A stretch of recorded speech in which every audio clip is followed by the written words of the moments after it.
Well, hello, friends. It's May, and it's almost time for school to be out. Perhaps you're like me and you have some little ones who are just anxiously counting down the days until their summer break. And then we also have a senior who is looking forward to whatever lies ahead in the next season of his life. Or maybe you're like me and you remember your school days with mixed feelings, and if you can remember them at all. This week's painting is entitled School Days, and it challenges us to examine what we teach and what we are taught. Absolute truth. Some say there is none, that whatever we feel or we think, that becomes truth for us. But we believe there is absolute truth, and it is found in the Bible. And this truth leads us to right choices. Whenever we ignore God's truth, subtle error slips in and it leads to wrong choices. In this painting, there are 35, inconsistencies, subtle errors or contrasts that Jack has put into the painting to challenge us to really think about what is truth.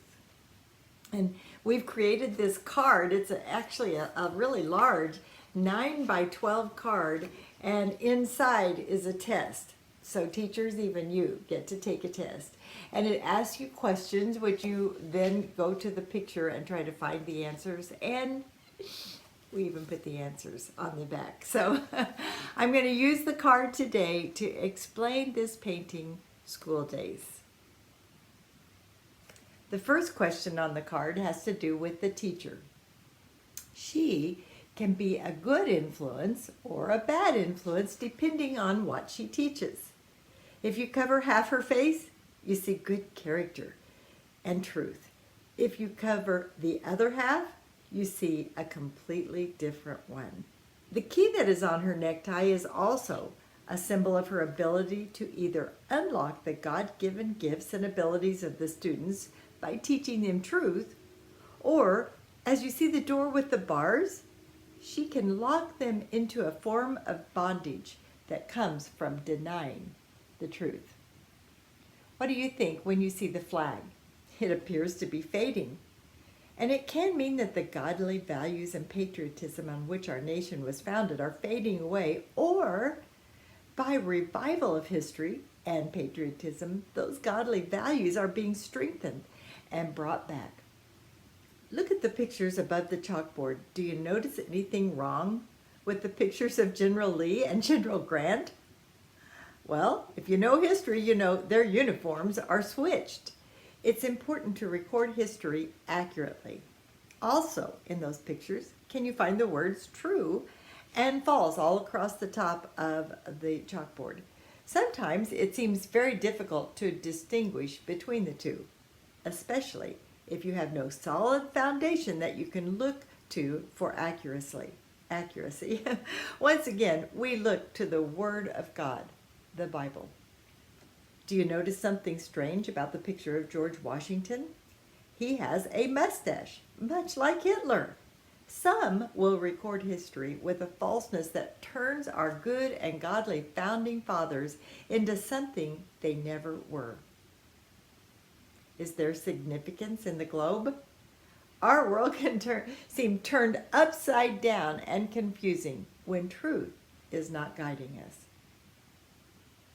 What about the document on the desk at the back of the room? It is actually our Bill of Rights that's part of our Constitution. We need to be reminded that we have a responsibility to uphold and defend these founding documents.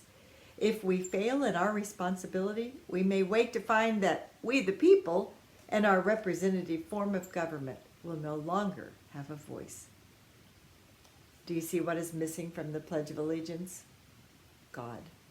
Since the 1960s, we have seen an all-out effort to take God out of our schools, our governments, our world. We must not give in to this popular politically correct thinking when it moves us away from our acknowledgement and worship of God. What time is it by the clock? Most people will say around 11:55, 11:57, but the truth is the minute hand is missing. But even if it were there, we still wouldn't be able to tell the correct time because the numbers are all out of order. How many of you discovered this? If we are not paying attention, we may simply overlook the subtle error that is around us.